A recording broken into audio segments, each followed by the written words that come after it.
give somebody a brick of cocaine or something, you know, or give them a job.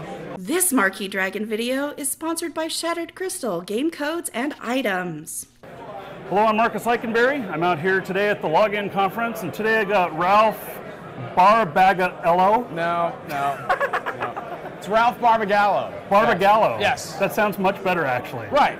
Yeah. Actually, the third, but I don't put that on here. That would sound much better, but yeah, we don't want to get too royal with it. Too royal. Yes, Sir Ralph. Right. Yeah. Well, you know, I have to be a British subject. Subject for so that. it'd be a KBA. Yeah. Knights of the British Something like that. Yeah, KBE.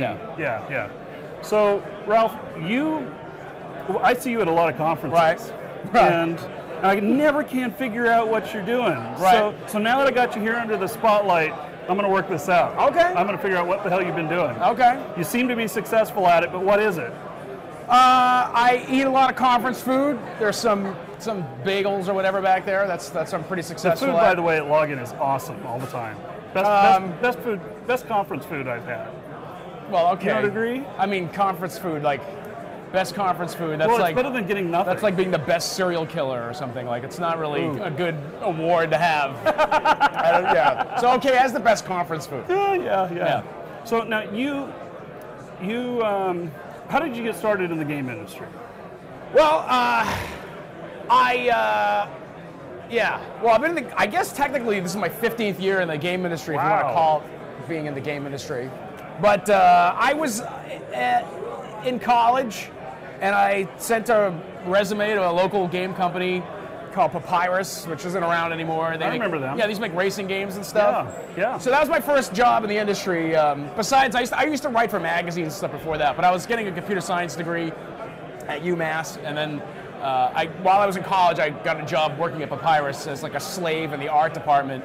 Oh yeah. Even though I was in computer science, but I was in the art department doing like my first real job was they were converting the game Road Rash from the 3DO to the PC, and I had to sit there and stare at every single texture. There were like 4,000 textures, and I had to make a palette, 256 color palette for all those 16-bit textures. So this is the really glorious stuff that those people who are trying to break into the industry are going to be doing.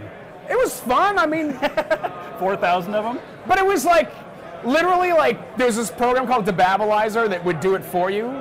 So I would hit the button, and this was back when Macs were really slow or whatever, and it would take 8 hours for this thing to turn through all the textures. So I would just like drink Diet Coke and hang around until this thing was done. Then when it was done, I had to look at every single texture and make sure they looked right. You moved on from that, and you created a company or a game or something like that? Yeah, something like that. Yeah, so yeah, okay. So like then I worked briefly, basically like I worked briefly at this company that's now famous called Neversoft, but this was before they were famous. I left college early to go work there as a designer, and then the game got canceled. I went back and finished college, and while I was in college, I was making kids' educational games as a job while I was in college as a programmer. And then I went to Texas, where after I graduated, I worked at a company called Ion Storm as a programmer on this role-playing game called Anachronox. And then I went back to California to work at some awful company where one day I just kind of like office spaced out and walked out of my job and started my company that I still have today, which is Flarb. Flarb? Yes. Which explain the name Flarb. It doesn't mean anything. It literally means nothing. Okay. So that's what it sounds like. Yeah, it was back in the day. You could still get like a 5-letter domain name. So that's flarb.com was available. It was like 1999, so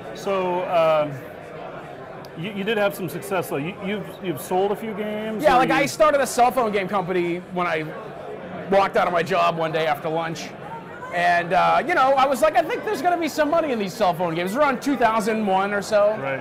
And that worked out for a while, but then like the cell phone game market got a little too coke and hookered out. Like basically, if you wanted to get a game on the deck, you had to like give somebody a brick of cocaine or something. Or give him a job. A lot of companies would hire the deck manager, and give him a job, and to try and get. So there was this whole, there was a whole like thing going on where you needed to really grease palms to get content out. So then I decided to move to the web, and do like, you know, look at the whole MMO space and social gaming thing. This was like around 2007. And so I've done some consulting and sold some technology in that area. So now I just like wander around conferences trying to figure out other ways to make money. What's your next big deal's going to be? Yeah, or just big thing, yeah. get a new idea or meet some interesting people and, you know, figure something out. So you were telling me your business plan. I was? Yeah. Oh, okay. Oh, yeah, that's right. Yeah. Yes. Yeah. Well, I found it to be quite interesting on how you're going to make all this money and well, here's the thing. anything. Well, no, it's not necessarily not doing anything.